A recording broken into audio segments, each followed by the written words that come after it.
Welcome to Mainstream with Harpreet Singh Toor. आप सबनु प्यार भरी सत श्री अकाल, नमस्कार, आदाब and shalom.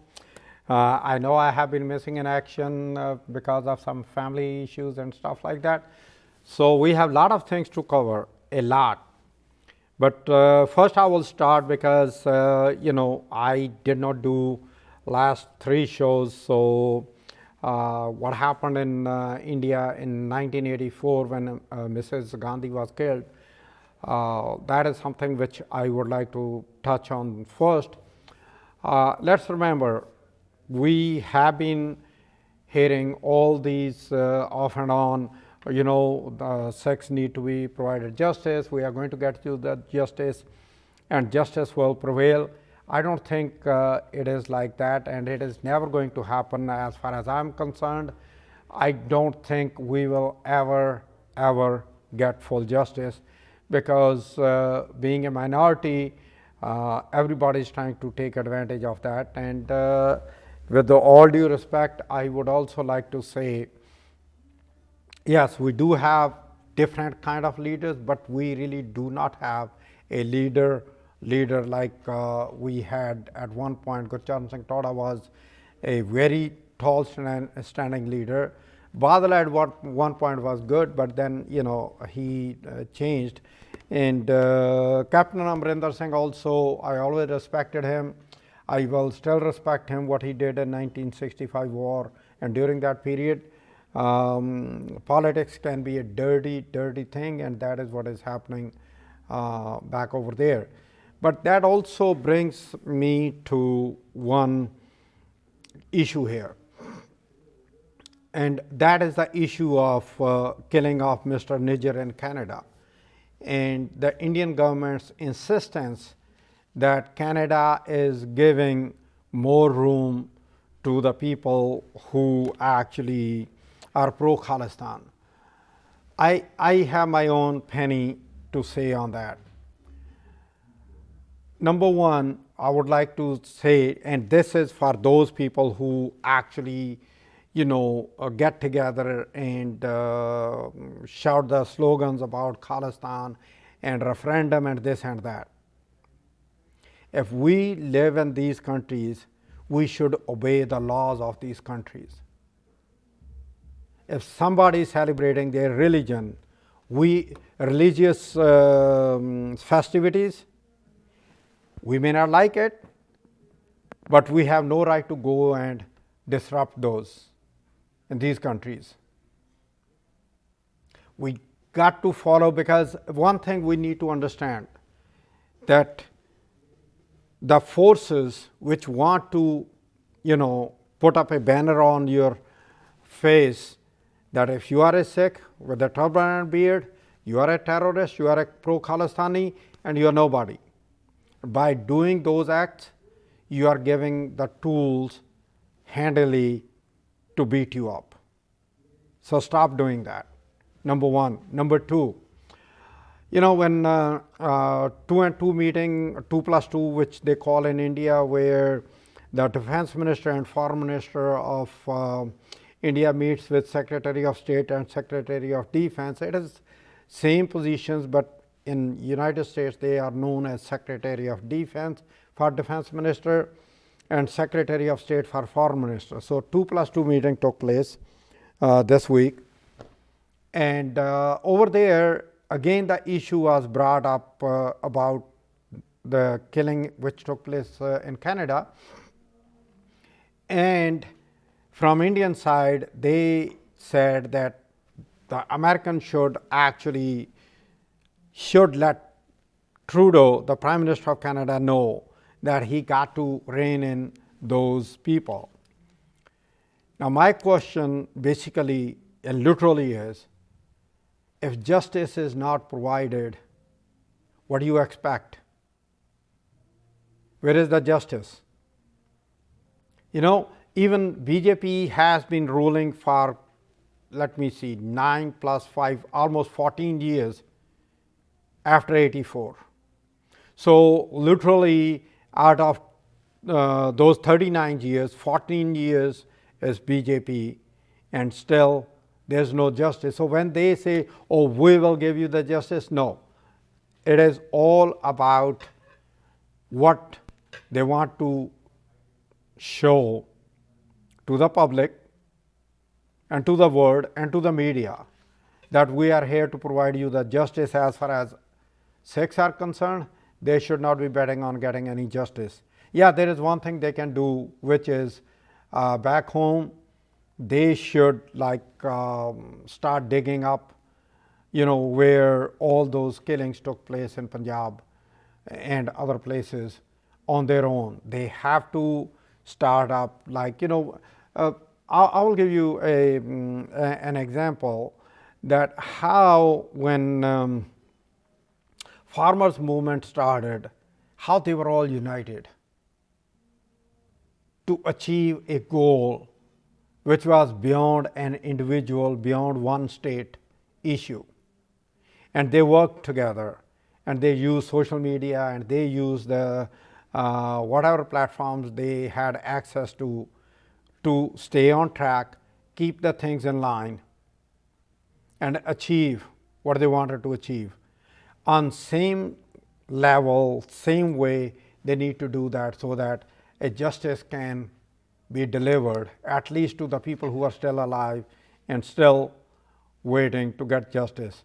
That also reminds me, a very close friend of mine, Vishwajit Singh. He just came out, a new cartoon style documentary style short film about the Sikhs in America. That is something which needs to be watched. And this guy actually is the guy who also lost his family in '84.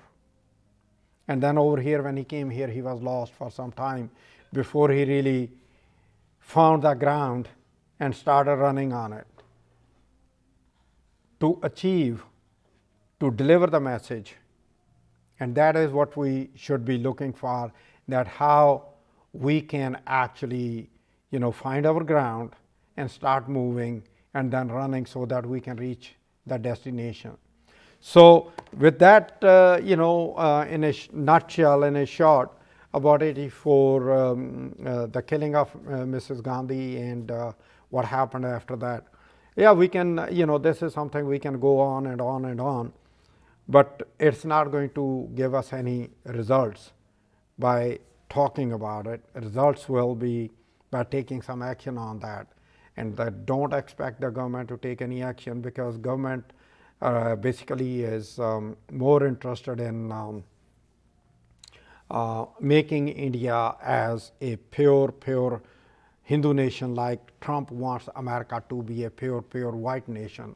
And when those kind of forces are working, then it is really hard to get the justice. Of course, down the road in this show, we are going to talk about what's going on with the Trump and other election which are happening here or which are going to happen in 2024. So, and also we should not forget one more thing, that like they say, justice delayed is justice denied. We have been denied justice. And don't get me wrong, this is something which is very serious, and it's very easy to label somebody, and also we should be careful about the government's hands which are there in the gurdwaras, some of them at least, to make us look bad. We just had a fight in Yuba city on the parade. It was a nasty, bad fight. It was a bad image for the community.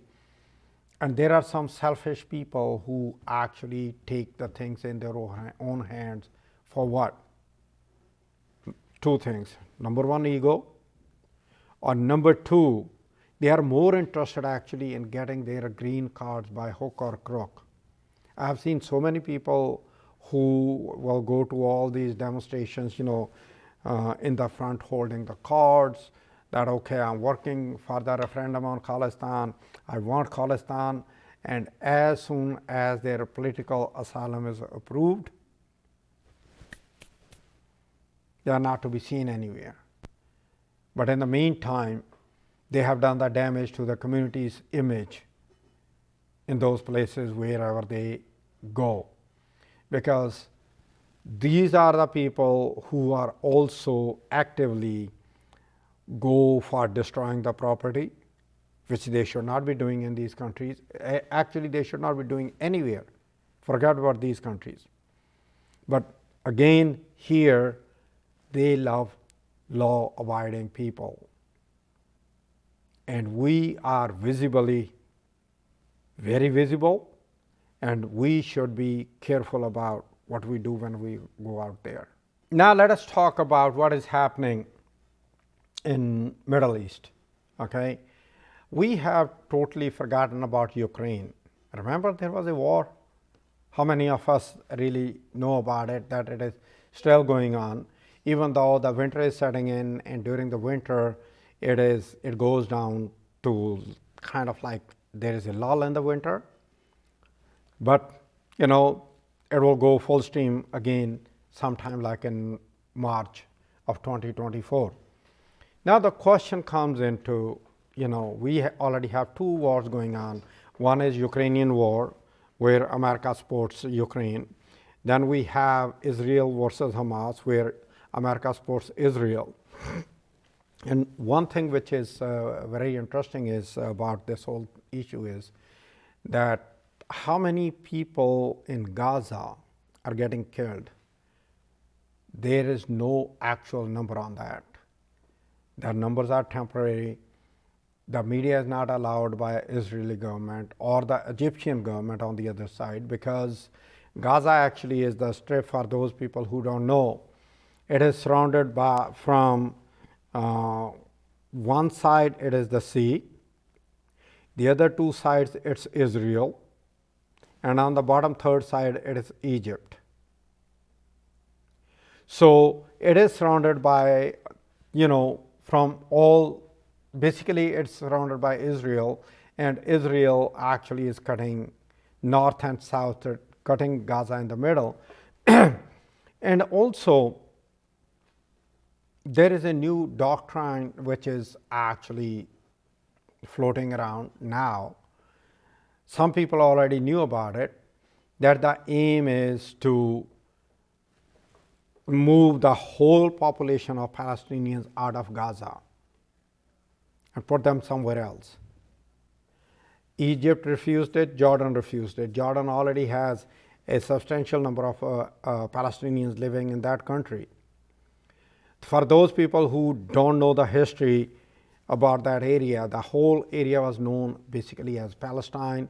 In 1948, after World War II, Israel was created as a state, and Israel actually is expanding since then, taking over from the West Bank, majority of the area from West Bank, annexing it one step at a time, kicking out the people who have been living there for generations, taking over their houses, going to the courts, getting all those rulings in their favors one way or the other,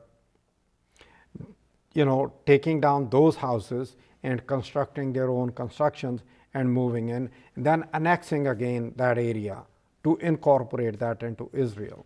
So basically, it is like pushing in from Israel to take over West Bank and pushing out the Palestinian out of the West Bank. Netanyahu, also known as Bibi, actually was going to end up behind the bars for the corruption, but this government was created with the support of extreme right Jews who believe in total takeover of that area of Palestine and Gaza and make Israel as one. So when we look at that, after looking at that, and Netanyahu is giving them the support because his government survives on that. Now they have unity government. Unity government actually is not even stopping. After Hamas attack on Israel, the Jewish settlers on the east side, which is next to the West Bank, they are more openly going after the Palestinians, killing them, taking over their properties, and nobody is saying anything, nobody is taking any action because everything is being looked at from what happened there. What Hamas did was, there is no issue that it was heinous, should not have happened, but it happened. Their justifications, when you look at it, if you are sitting in their shoes and listening to them, then it will appear like, oh yeah, they had no option. They got to do something. Because the funding is collected by the Israeli government, taxes are collected by the Israeli government, and Israel's government decides when to release the funding to the Palestinian Authority on the West Bank and Hamas in Gaza. Remember, in one of my shows I talked about that there was an election which Hamas won. Even though they knew that Hamas will win, they never called off the election.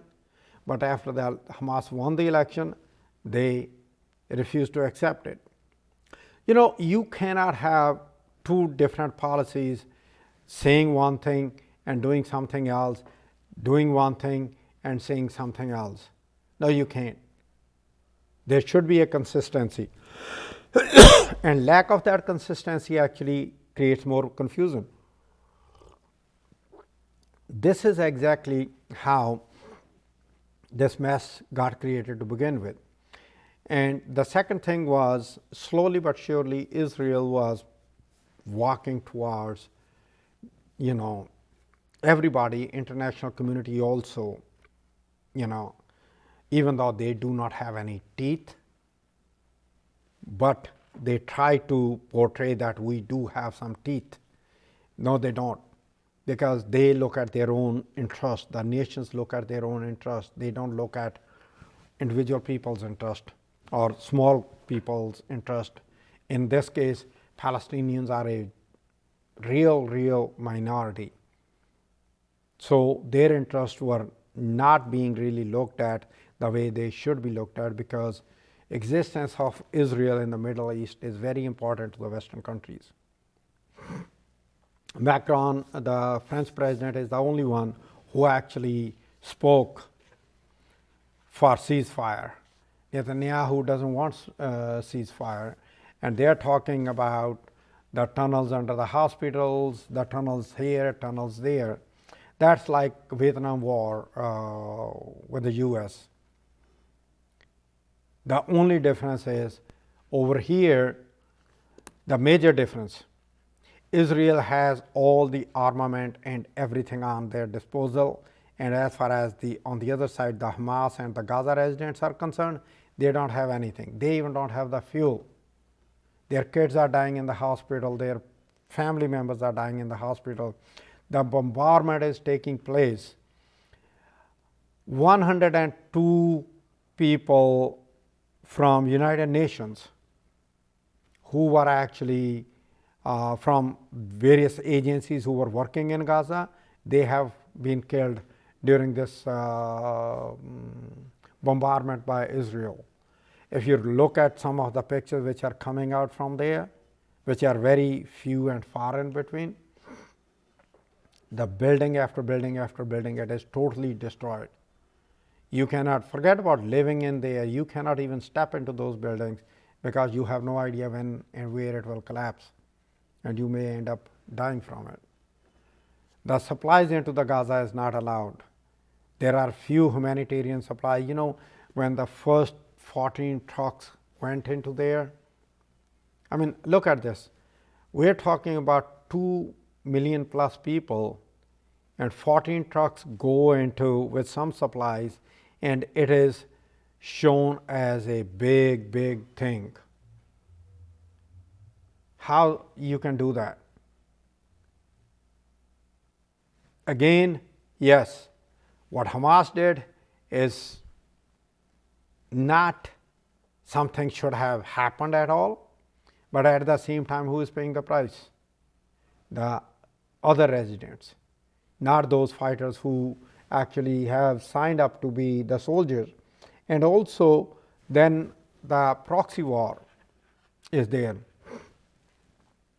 You have US for Israel, then on the other side you have Iran, you probably have Russia. Russia had a good relations with Israel, no doubt about it. But this is another interesting scenario. US backs Ukraine against Russia. US backs Israel against Hamas. Russia is fighting Ukraine, but Russia supports Israel. US supports Israel, Russia supports Israel.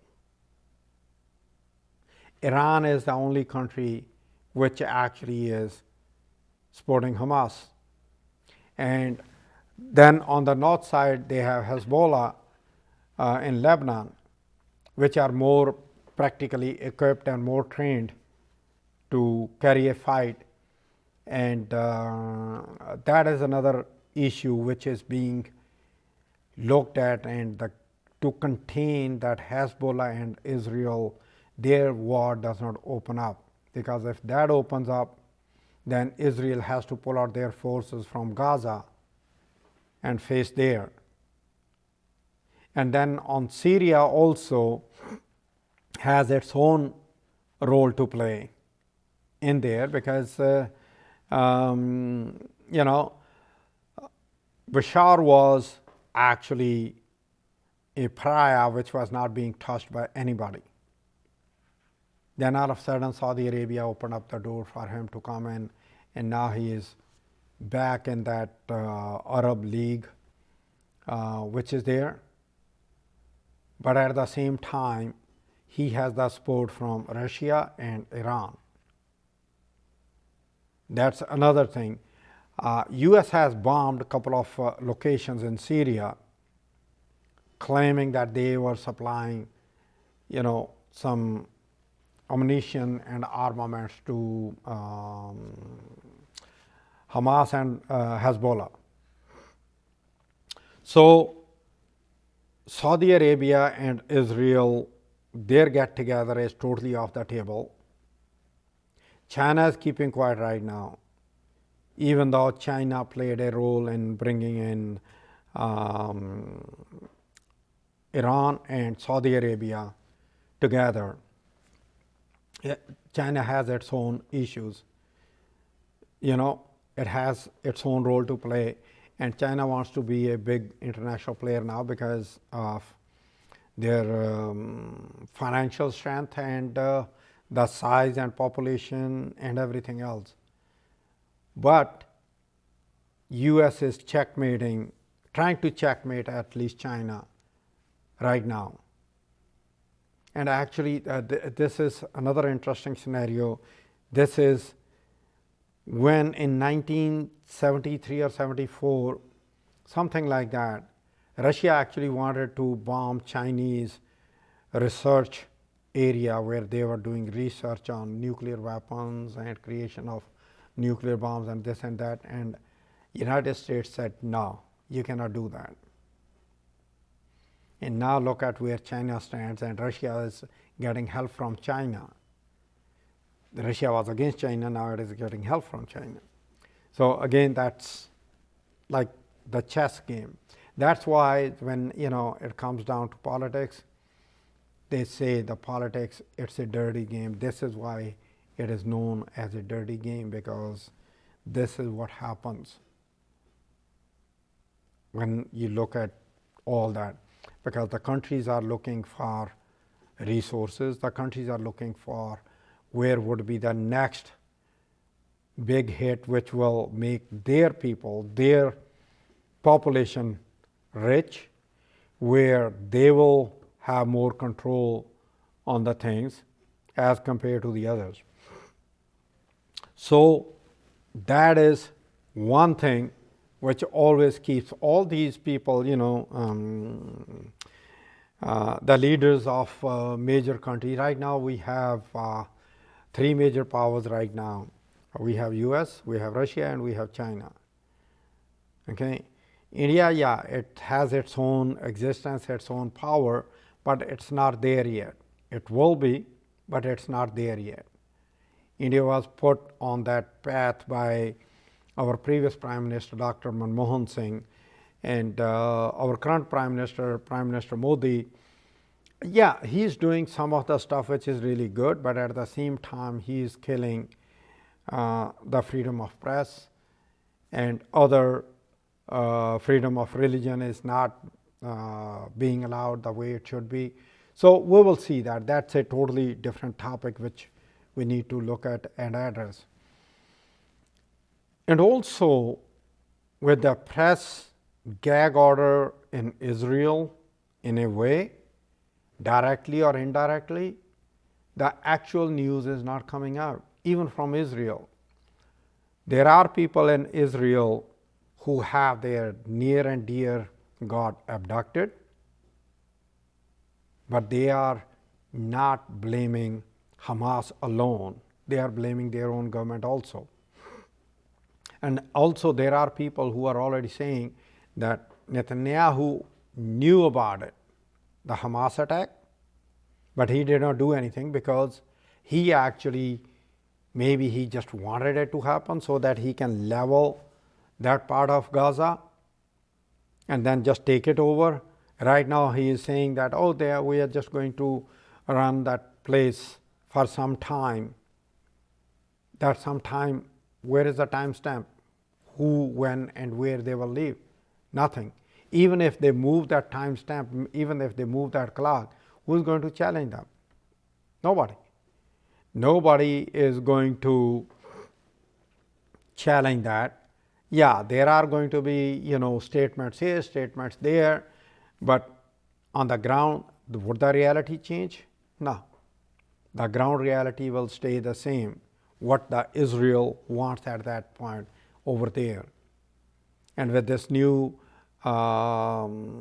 aid from US, which runs into about, I think about $32 billion, Israel will have more money to create more ammunition to protect itself from whatever those issues are.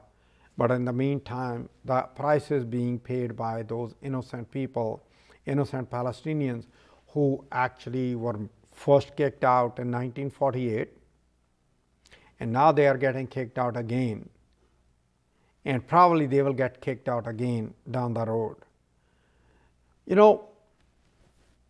Netanyahu killed the two-state theory, that there should be a Palestinian state, there should be Israel state, and they should coexist next to each other. No. He actually doesn't want that, because if they do that, then their dream of integrating Gaza into Israel will not happen, because Gaza is a separate piece of land, West Bank is a separate piece of land. Excuse me. So when we look at all those, that map of that area and how they are doing on it, we see there is no quick fix to it, politically as well as otherwise. The first things are that somehow this fight, this killing got to stop, so that only then maybe we can start looking at how to resolve this issue, at least for the short time before the long-term solution is found. Once again, my apologies for not being here for almost 3 weeks. But like I said, I'm trying to wrap up a lot of things in a very short time. Let's talk about the local politics, what's going on. We just had election nationally. Lot of things which happened and lot of things which did not happen. Okay. As far as the polling is concerned, yeah, the pundits will say, do I believe that polling? Yes and no. There are things which you can believe, there are things which you cannot, but then you have to really dive deep into it to really get to the bottom of what is happening and what is feasible and what is acceptable to see that. So when we see, first Trump was up, then Trump was down, then Trump is up again against Joe Biden, then we have the primaries going on within Republican Party. Tim Scott just dropped out and he hasn't endorsed anyone as of last moment when I checked the news. So we will see where it goes.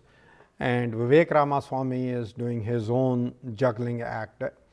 And I personally also did not like when he went after Nikki Haley's family. Politics is fine, but don't go after the family. It is typically like, one of those Trumponian things where Trump is openly saying that he's going to come after everybody who crossed his path on anything. And, trust me, he will if he wins. If he wins. Let me first make one thing clear, because a lot of people, they ask questions about, can he run? Can he run? Oh yeah, he can. If Amit Shah, even serving the jail in India, can be the home minister, there's nothing which stops in United States to a person to run to be the president as long as that person is born in the United States. Simple. That's number one. Number two,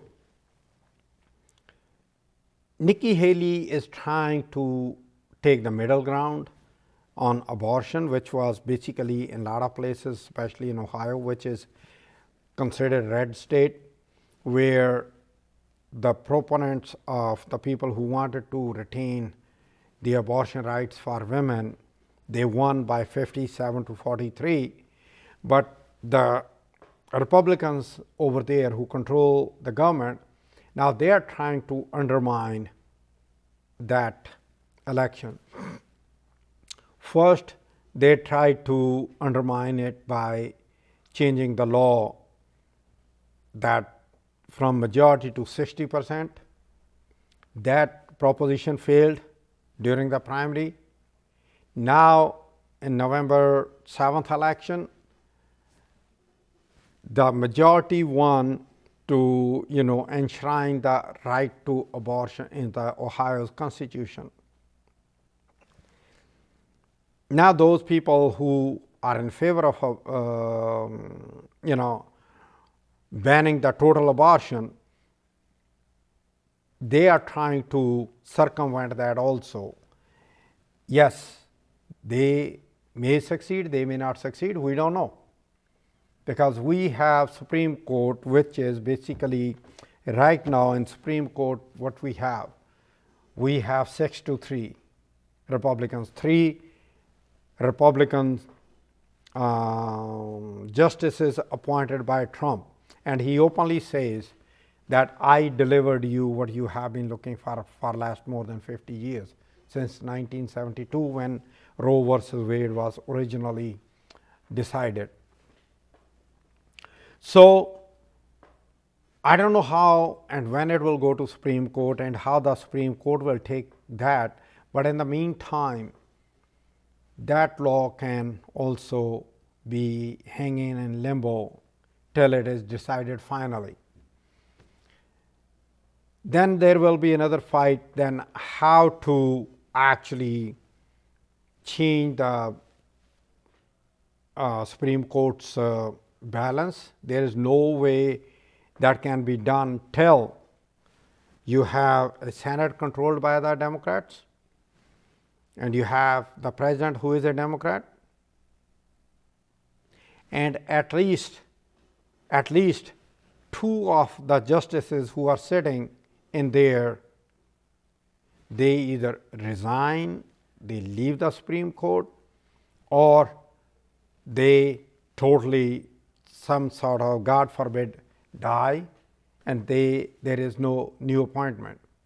Remember Mitch McConnell, what he did when Obama was president? He appointed Merrick Garland as one of the justice for the justice who passed away. in January, end of January or February. He said, well, elections will decide and we should not be doing it. He even did not give a single hearing to Merrick Garland in that year. And as soon as Trump won, everything went through. Then what happened? Ruth Bader Ginsburg, she passed away in September. Mitch McConnell did not wait for the election. He pushed through a new justice to be appointed before the end of the year. Why? Because he knew that they are going to lose the Senate and it will not happen. Trump was the president, went through. So that's the scenario for the Supreme Court. In Kentucky, even though they were saying that the Republican governor will win, but no, Beshear was smart enough. He played the right cards and he was popular within the Kentuckians, and he won the election over there, re-election actually, to continue as the governor. Youngkin in Virginia, he was actually betting on that 15-week ban, that it will go popular and he will get the control of the Virginian state Senate and state assembly, and then he can push through, and then he can actually be a candidate for Republican presidential candidate, being drafted into it instead of coming through the general election. So he lost that bet. Now we have Trump as a probable candidate who actually will be a Republican candidate to be on the Republican side, and on the Democrat side, it's going to be Joe Biden unless, God forbid, something else happens. So now let us take a look at that scenario. First, let me say that yes, I am the person who do like the way Joe Biden works, and all those noises about impeaching him, this and that, even those people, the Republicans, when they held the hearing and they were betting their life on that this is where the impeachment will take place, that guy himself said that no, that does not rise to the level of impeachment. So what I see here is Republicans will try one way or the other to start some sort of impeachment process against Biden. They will try to tarnish his image by using, his son, his brother, and some other family members, and somehow try to hook him with something which never existed. Okay?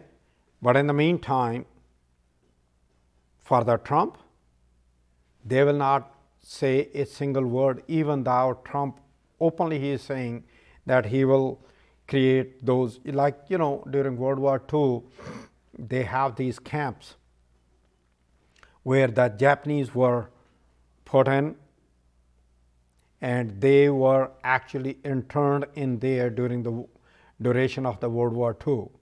So Trump is saying that all these people who are there, they will actually, he is going to round them up, put them in there, and also he will round up the people, anybody who is here undocumented or who is whatever it is, to deport to the country of their origin. Number 3, he wants to purify this country, and I hope you understand what does that mean. That means basically is he is trying to bring in the Hitler kind of philosophy, the Aryans, the whites, the WASP, WASP, white Anglo-Saxon Protestants, plus evangelicals, Christians, and they want to make this country as much Christian as possible, which means your and mine, our freedoms are at stake. And he will also, anybody who is making any statement against him, you know, he will send whosoever he can at that time to arrest the people, put them behind the bars, or whatever it is. I don't know yet, but he is openly saying it, that he will do all that stuff, and I have no reason not to believe it that he will not do it. He probably will. He will do even more than that. Trust me. Because in 2020, even though he was told he lost the election, but he was not going to leave even his cronies around him, including the former mayor of New York City, Rudy Giuliani, told the boss is going to stay.